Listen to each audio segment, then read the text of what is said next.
तो देखते हैं बच्चे नेक्स्ट सवाल। लिखा है यदि 3 क्रमागत संख्याओं का औसत 18 है, कितना दे दिया अपन को 18 है, तो उन्हें ज्ञात कीजिए। ठीक है, 1 नंबर में ये भी सवाल आ सकता है। अब 3 क्रमागत कौन सी हो सकती है, कुछ भी हो सकती है बेटा। तो कैसे करेंगे सवाल को, 1 में भी पूछ सकता है, 2 में भी पूछ सकता है, एग्जामिनर के ऊपर है ये। ठीक है, कैसे करेंगे बेटा सवाल को, सबसे पहले तो लिखेंगे माना पहली संख्या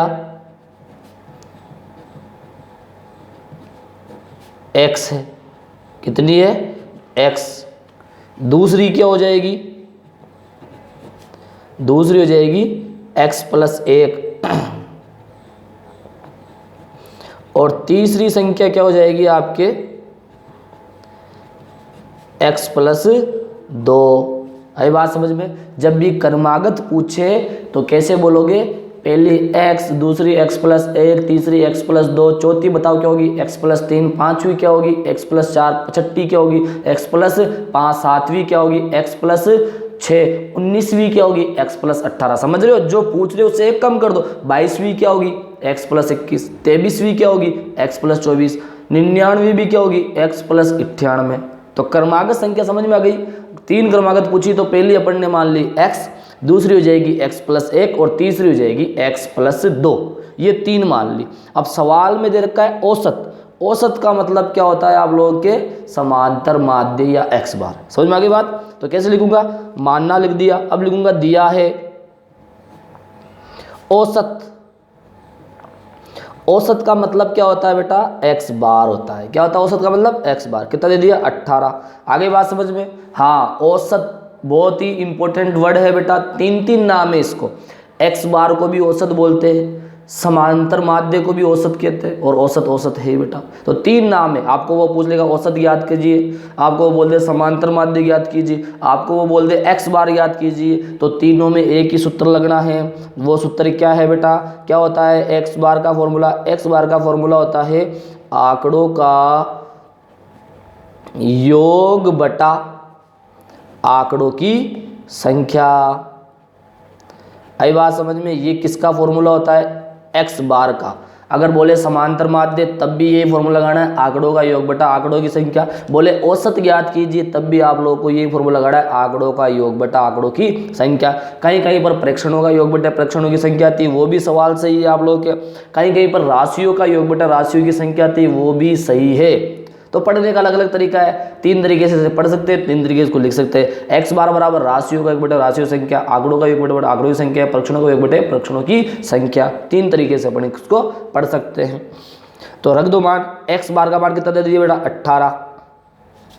आंकड़े के दे दिए x, x + 1, x + 3, इनका योग करो x + 1 फिर प्लस x + 2 बटा आंकड़ों की संख्या। कितने आंकड़े 1 2 3, ये 3 कर दिए।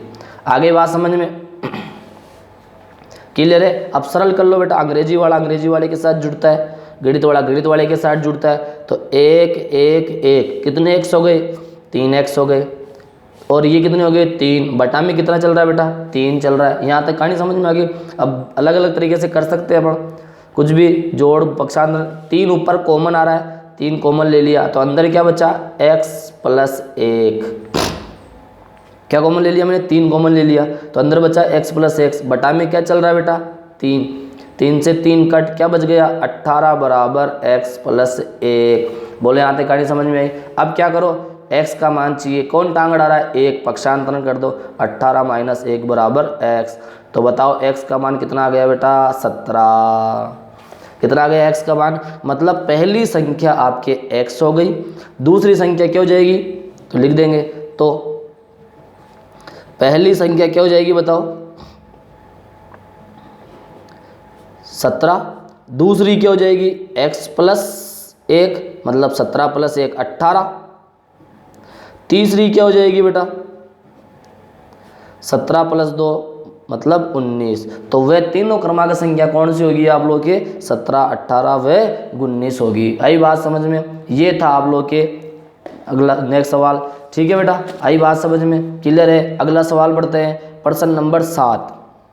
ठीक है, बंटन 3, 5, 7, 4, 2, 1, 4, 3, 4 का बहुलक ज्ञात कीजिए। तो ये भी एक नंबर में पूछ लेते हैं, बिल्कुल सिंपल है। सबसे पहले क्या करो, बगैर सारणी वाले आंकड़ों का बहुलक ज्ञात करने हेतु सबसे पहले इन्हें आरोही क्रम में जमाओ, मतलब सबसे छोटी संख्या लिखो। तो लिखते बेटा, सबसे पहले काम क्या करना है, सबसे छोटी संख्या लिखो। बताओ सबसे छोटी कौन सी है, 1 है सर। कितनी बार आ रही है, 1 बार ही आ रही है। फिर उसके बाद में 2 कितनी बार आ रहा है सर, 1 बार ही आ रहा है। फिर उसके बाद में इससे बड़ी कौन सी है, 3, ठीक है। 3 कौन सी है, 3 है, 3 2 बार आ रहा है। आगे पास में आरोही क्रम मतलब संख्या के बढ़ते क्रम में, कौन से क्रम में, हाँ संख्या सबसे पहले सबसे छोटी संख्या, फिर उससे बड़ी, फिर उससे बड़ी, फिर उससे बड़ी। 3 हो गया। फिर उसके बाद में 4, 1 2 3, ये 4 4 4। फिर उसके बाद में 5 आ रहा है, क्या आ रहा है सर एक बार में। 6 आ रहा है, क्या नहीं आ रहा है, 7 आ रहा है। आरोही क्रम में जमा दिया। अब क्या करेंगे, जो संख्या अधिक बार आ रही है वही हमारा बहुलक है। बताओ यहाँ पर अधिक बार कौन आ रहा है सर, 4 आ रहा है। तो लिख देंगे यहाँ 4 अधिक बार आ रहा है।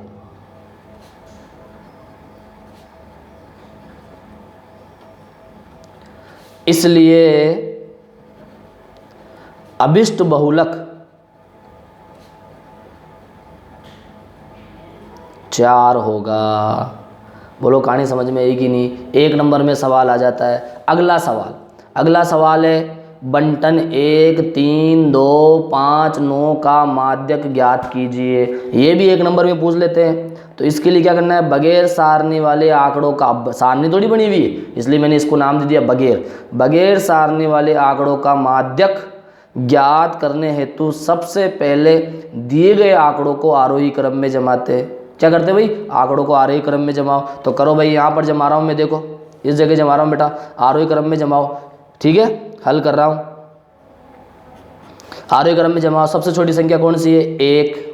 फिर उसके बाद में 2, फिर उसके बाद में 3, फिर उसके बाद में 5 और 9 जमा दिया। फिर क्या होता है, फिर n ज्ञात करते। अब n क्या होता है बेटा, n क्या होता है, n का मतलब होता है कितनी संख्या ये, 1 2 3 4 5।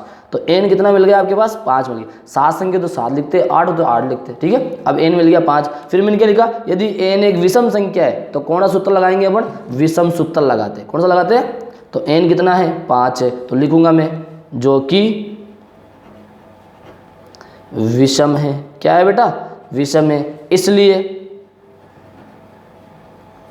विषम सूत्र से, कौन से सूत्र से, विषम सूत्र से। अब विषम सूत्र क्या होता है, m बराबर n प्लस 1/2 वा पद, रख दो मान n की जगह 5 प्लस 1/2 वा पद, ठीक है। तो 5 और 1 कितना गया बेटा, 6/2 वा पद, तो 3 वा पद। अब 3 नंबर पे देखो कौन आ रहा है, 1 2 3, 3 नंबर पे कौन आ रहा है बेटा, 3 आ रहा है। तो लिख देंगे, यहाँ लिख रहा हूँ, देखो मेरे पास यहाँ जगह खाली है। आरोही क्रम में व्यवस्थित संख्याओं में कौन सा पद, 3वां पद कौन है भाई, देखो यहाँ पर देखो सर 3 ही है, 3 है। इसलिए अभिष्ट माध्यक 3 होगा। आई बात समझ में, क्लियर है। देख लो ढंग से, सबसे पहले कौन से क्रम में जमाया इसको, आरोही क्रम में, सबसे छोटी संख्या, फिर उससे बड़ी, फिर क्या करा, इनको गिना 1 2 3 4 5। इसलिए n बराबर कितने दे दिए, 5, जो कि क्या है, विषम। इसलिए मैंने विषम सूत्र लगाया। विषम सूत्र क्या होता है भाई, m बराबर n प्लस 1/2 पद। n क्या है, 5 है, तो 5 प्लस 1/2 पद, भाग दिया 6/2, 6 में 2 का भाग दिया 3वां पद। अब इसमें देखो आरोही क्रम में जो संख्या व्यवस्थित करी, तीसरे नंबर पे कौन आ रहा है, 1 2 3, तीसरे नंबर पर तो 3 ही आ रहा है। तो माध्यक क्या हो गया मेरा, 3 हो गया। आगे बात समझ में। नेक्स्ट सवाल करते हैं बेटा, देखो अगला सवाल है बंटन 2 3 4 7 5 1 का माध्यक है। ये भी एक नंबर पे पूछ सकता है। तो जब भी आप लोगों को बगैर सारणी वाले आंकड़ों का माध्यक ज्ञात करना है तो स्टेप फर्स्ट क्या होता है बेटा, सबसे पहले इन्हें आरोही क्रम में जमाओ। कौन से क्रम में जमाओ, सबसे पहले इन्हें कौन से क्रम में जमाओ, आरोही क्रम में जमाओ। जमाओ साहब, मतलब सबसे छोटी संख्या, सबसे छोटी कौन है, 1, फिर उससे मोटी 3, फिर उससे मोटी 3 हो गए, फिर 4, फिर 5, 6 क्या नहीं है 7। बोलो जम गई क्या। अब क्या करो, इनको गिनो, गिनो साहब कितनी है ये, स्टेप सेकंड, इनको गिनो 1 2 3 4 5 6। तो n बराबर कितना मिल गया बेटा, 6 मिल गया, जो कि क्या है, सम है। क्या है बेटा, सम संख्या है। इसलिए कौन सा सूत्र लगाएंगे अपन, सम सूत्र लगाएंगे। इसलिए कौन सा सूत्र लगाएंगे बेटा, सम सूत्र लगाएंगे। विषम सूत्र तो मैंने बताया था क्या होता है, m बराबर n प्लस 1/2वां पद। अब सम सूत्र वो क्या होता है वो देखो बेटा, आप लोग यहाँ बता रहा हूँ मैं, देखो सम सूत्र क्या होगा, m बराबर n/2वां पद प्लस n/2 प्लस 1वां पद बटा 2, ये होता है मेरा सम सूत्र। ठीक है, मान रख दो बेटा, n कितना है, 6/2वां पद प्लस 6/2 प्लस 1वां पद बटा 2। सरल कर लो बेटा, 6 में 2 का भाग दिया, 3वां पद, 6 में 2 का भाग दिया 3, 3 और 1 कितना आ गया बेटा, 4वां पद बटा 2। अब रख दो मान, रखो मान। 3 मतलब 3 नंबर पे कौन आ रहा है, देखो 1 2 3, सर 3 नंबर पे 3 ही आ रहा है, तो 3वां पद की जगह लिख देंगे 3। 4 नंबर पे कौन आ रहा है, सर 4 ही आ रहा है, तो 4वें पद की जगह लिख देंगे 4/2। तो कितना आ गया बेटा, 7/2। तो m का मान आ गया 3.5। तो ये 3वां पद मतलब 3 क्या है, नंबर गिनो यहाँ पर 1 2 3, 3 नंबर पे 3 आ रहा है। 4 नंबर पे कौन आ रहा है, सर 4 आ रहा है, जोड़ा 7/2, कितना आ गया 3.5। आई बात समझ में, क्लियर है। ये था आप लोग 1 नंबर का, ये भी पूछ सकते हैं। फिर आता है संचयी बारंबारता का आलेखी निरूपण कहलाता है। क्या कहलाता है बेटा, तोरण कहलाता है। 1 नंबर का सवाल है, खाली स्थान में पूछ सकते हैं। संचयी बारंबारता का आलेखी निरूपण क्या कहलाता है, तोरण। कल्पित माध्य का सूत्र पूछ लेते हैं, सूत्र कुछ भी पूछ सकते हैं, इसलिए आप सूत्र याद कर ले बेटा। कल्पित माध्य का फॉर्मूला क्या होता है, a प्लस सिग्मा fi गुणा di बटा सिग्मा fi।